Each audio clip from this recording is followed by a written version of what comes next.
Tudo bem com vocês, povo e pova? Estamos novamente aqui, professor Douglas, Geografia. Vamos estar trabalhando hoje especialmente com os agentes internos, do relevo. Vale a pena destacar que existem duas grandes forças da natureza, os agentes internos, também chamados de endógenos, e os agentes externos, chamados de exógenos. Muita gente pergunta, qual dessas forças da natureza prevalece? Bom, para responder essa pergunta, esses questionamentos, vamos ter que parar e pensar um pouquinho. Essas duas forças, apesar de serem extremamente dinâmicas na natureza, elas se equivalem. Porque se a primeira, os agentes internos, sobressaíssem, nós estaríamos repletos de atividades vulcânicas, terremotos, a superfície seria muito diferente do que é hoje. E se fosse ao contrário, se os agentes externos sobressaíssem, como a chuva, o vento, a própria atuação do ser humano, muito provavelmente a superfície estaria mais aplainada. E como nós temos diversas formas de relevo, então, de um modo geral, essas duas forças estão literalmente em grande atuação no planeta. E a aula de hoje, a gente vai falar especialmente da primeira delas, que são agentes internos. Vamos acrescentar os nomezinhos mais técnicos. Agentes internos também são chamados de endógenos. São divididos em três grandes grupos. Nós temos aqui o tectonismo, nós temos o vulcanismo e os abalos sísmicos. Não existe uma ordem, isso é importante destacar. Saiba que existem três. Seguindo a minha organização aqui, nós vamos falar especialmente do primeiro aqui, que é o tectonismo, que é dividido basicamente em duas partes, que é a epirogênese e a orogênese, ok? Para isso, nós temos aqui alguns slides para poder reforçar e entender especialmente o significado desses itens. Então, o primeiro, que é o tectonismo, nós temos lá a epirogênese e a orogênese. O que são isso? Bom, a epirogênese nada mais é do que o desenvolvimento vertical da crosta terrestre. Se é vertical, vamos falar num lugar bem simples, para cima e para baixo, a primeira pergunta que fica, por que é ocasionado, o que ocorre? Normalmente tem a ver com a dinâmica das placas tectônicas e vai fazer que essa forma de relevo esteja em processo dinâmico da natureza. Então nós temos aqui o primeiro modelo, que é a epirogênese. Nós temos um bloco de diagrama simbolizando parte do planeta Terra. E na própria definição da epirogênese, que eu falei que é um desenvolvimento vertical, ele pode ser positivo, no caso para cima, ou para baixo. Aí nós temos algumas características marcantes que merecem destaques. Dentro da epirogênese, normalmente ocorre a fratura do bloco. Vamos colocar aqui quebra. Então, a quebra do bloco, como eu vou mostrar para vocês aqui. Então, nós temos o primeiro modelo, um bloco diagrama, a força vertical, e basicamente vai chegar um momento que a estrutura, os horizontes, que popularmente são chamados de camadas, não vai aguentar. Essas rochas vão acabar quebrando, trincando, e vai ocorrer essa fratura, essa falha. Então, o que nós temos aqui, a quebra do bloco, vai caracterizar a epirogênese, que é o desenvolvimento vertical da crosta terrestre. Nós temos também, no segundo item, a orogênese. Só que tome bastante cuidado, que a oro significa montanha. Então, aqui já dá uma grande dica para vocês, Gênese, formação. Então, nós estamos falando de formação de montanha. Quando você olhar no vestibular e alguém for cobrar esse assunto de vocês, eles vão dizer o seguinte, a orogênese é o desenvolvimento horizontal da crosta terrestre. Só que tome muito cuidado que a definição normalmente te leva ao erro. Pelo seguinte, horizontal. Então você vai pensar, entre aspas, vamos dizer assim, leste-oeste, direita e esquerda no meu modelo aqui. O que vai acontecer basicamente? O mais interessante é entender como é que ocorre a orogênese. Ou seja, se o nome diz que é uma formação de uma montanha, então o que você vai ver na superfície terrestre? Uma área elevada.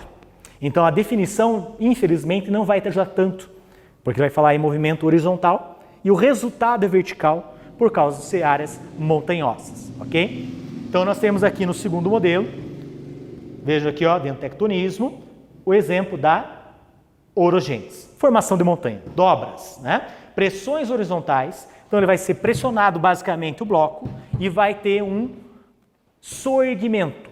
Eu vou insistir com esse termo, sei que não é um termo tão popular, mas na prova eles costumam cobrar. Então o soerguimento é a elevação, né? A elevação do terreno. Então ele vai enrugar, ele vai dobrar, formando as áreas montanhosas do planeta. E nós temos diversas. Então, nas provas, eles costumam associar a partes dos continentes. Então, falar, por exemplo, da cordilheiras dos Andes, do Himalaia, assim por diante, os cinturões orogenéticos. Eles vão falar bastante, tá? Orogenético, ora, montanha. Não lembre cadeias montanhosas, áreas de formação geológica recente, normalmente em torno de 65, 70 milhões de anos atrás, a formação dessas áreas do planeta. Tudo bem? Então esse é o primeiro modelo que nós temos dentro do tectonismo, beleza?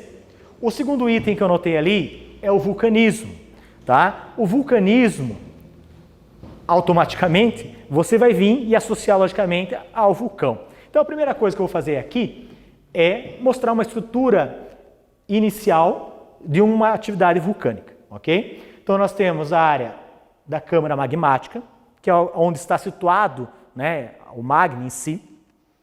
Nós temos aqui o duto principal, que nesse modelo também pode ser chamado de chaminé. Nós temos a boca do vulcão, o nome mais técnico, a cratera. E nesse modelo vale a pena destacar o seguinte, reparem que existem fluxos magmáticos sendo ramificados. Isso é importante associar ao conteúdo, porque normalmente, quando você vê uma atividade vulcânica, normalmente na internet, hoje em dia, na televisão, enfim, né, eles vão mostrar o resultado aqui na superfície. Mas a gente entender como isso ocorre, né, a elevação da temperatura, a elevação da pressão existente nessa área, vai fazer que esse magma aquecido e pressionado flua e possa romper as estruturas rochosas. Se esse magma extravasar e chegar na superfície terrestre, já é caracterizado uma atividade vulcânica. Isso é importante, não esqueça para o resto da vida, tá? Lembre, se esse magma extravasar, é uma atividade vulcânica. Por que eu vou insistir tanto nisso?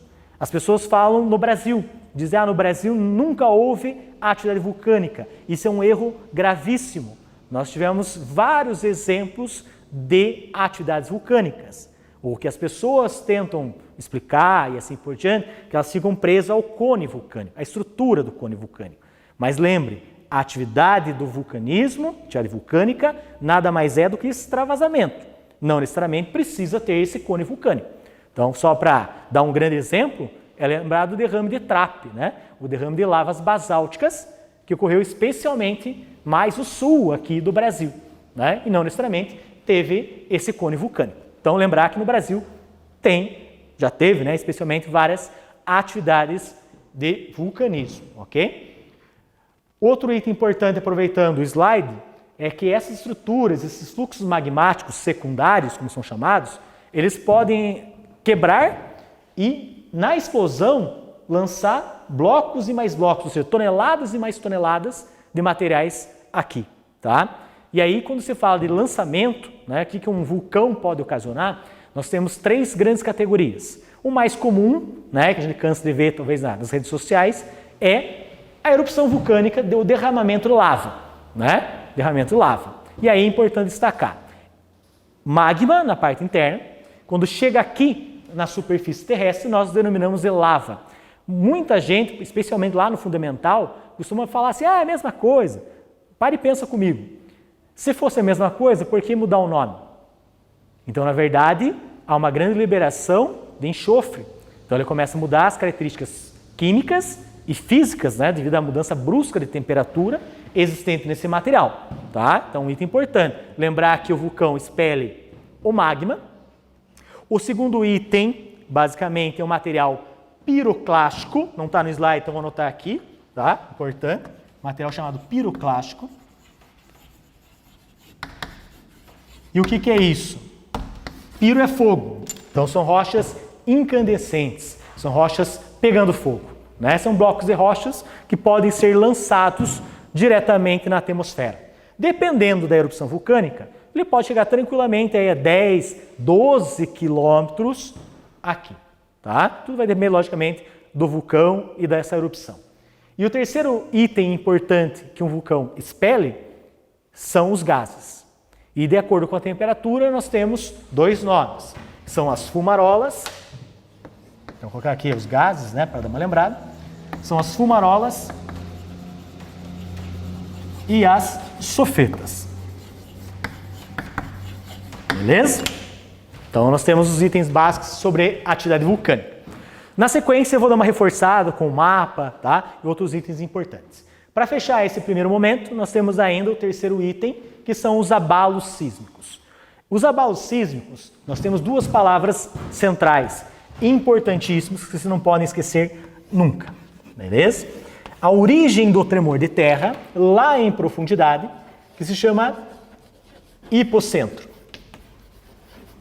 Já o tremor de terra mais intenso na superfície terrestre, nós temos aqui o epicentro, ok? Então, olhando aqui pelo slide, vamos localizar, mostrando aqui ó, os horizontes, aqui a superfície terrestre. Então, aqui na parte interna, nós temos aqui o hipocentro, ó, a origem do tremor de terra. Serve, né, a grosso modo, por muitos alunos aí nível de ensino médio, para prestar concurso, tá? Então, lembrar especialmente a origem. O que mais nos interessa, né, no nosso dia a dia, é esse de cima aqui, que é o epicentro. O epicentro é o ponto principal do tremor de terra na superfície. Então, eu vi uma notícia, um terremoto, normalmente vai aparecer, teve tantos pontos na escala Richter, né? E da onde se baseia isso? Através do epicentro, tá? Nós temos duas escalas, né? A escala Richter e a escala de Mercalli, né? Lembrar mais dessas duas escalas existentes aí, tudo bem? Então, aí nós temos a parte dos agentes internos, também chamados de endógenos, ok? Então, gostaria, para poder finalizar, voltar aqui e mostrar um mapa base das placas tectônicas e a atuação, né, especialmente delas na superfície terrestre. Então, nós temos dois planisférios aqui. O primeiro na parte superior, né, onde está situado o território brasileiro. O Brasil fica situado na placa sul-americana, no meio da placa tectônica. Por isso, por muitos e muitos anos, se repetia, dizendo que o Brasil não tinha terremotos, tá? Tomem cuidado, né? O Brasil tem tremores de terra, sim, tá? Eles partiam do princípio, como o Brasil estava no meio da placa tectônica, seria a princípio muito difícil, ou entre aspas, impossível, né? Na verdade, nós temos inicialmente duas coisas básicas para justificar os tremores de terra no Brasil. Os indiretos, então aqui ó, no final da placa tectônica, no meio do Oceano Atlântico, existe uma cadeia chamada Mesoatlântica, né? Uma cadeia que justifica a separação, por exemplo, da América do Sul, migrando basicamente para o oeste, e a base do continente africano, no sentido oposto, indo para a área leste, se afastando, tá? Então, nessa área, quando há movimentação, há tensão, o que normalmente ocorre? Tremores. E esses tremores se propagam por ondas sísmicas que podem atingir parte do território brasileiro. Normalmente, aqui no caso, as faixas litorâneas, tá?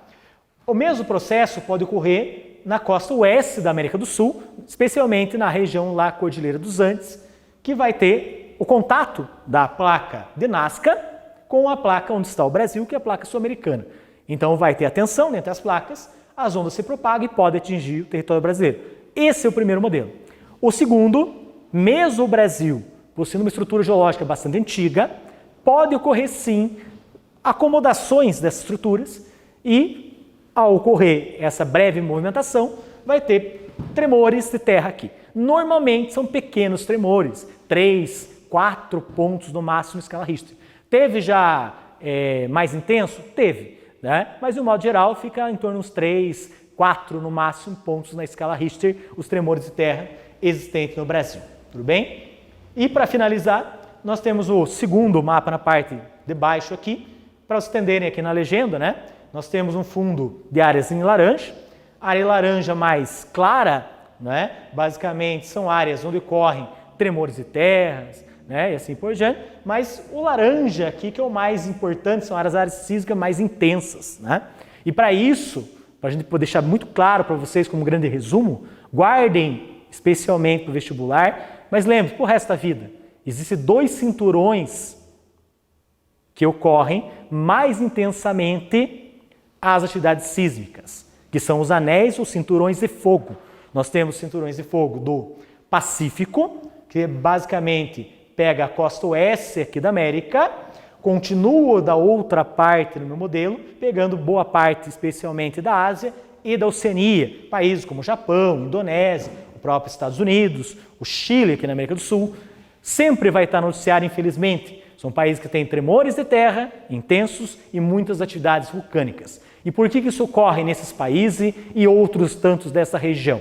Porque eles estão situados no cinturão ou anel de fogo do Pacífico. Concentra mais ou menos 80% dessas atividades vulcânicas do mundo, tá? Em um outro modelo, nós temos também com o mesmo nome, só muda de acordo com a localização geográfica, que são cinturões ou anéis de fogo do Atlântico, tá? Que vai pegar uma parte da costa leste dos Estados Unidos, da América do Norte, e especialmente boa parte aqui da Europa, tá? Especialmente o sul da Europa. Por que países como a Itália, Grécia, né, também, infelizmente, aparece uma boa parte dos noticiários falando dessas atividades vulcânicas? Porque eles estão situados no cinturão de fogo do Atlântico. Beleza? Ok? Tudo bem? Então é isso. Espero que vocês tenham aproveitado, né? Estou tentando trabalhar de uma forma rápida, simples, direta, né? Então já me perdoem pelas algumas colocações. Estou tentando ser o mais simples possível e mais direto. Tudo bem? E estamos sempre à disposição, né? Perguntem, tirem dúvidas, aproveitem, tá? Um grande abraço para vocês e até a próxima. Falou!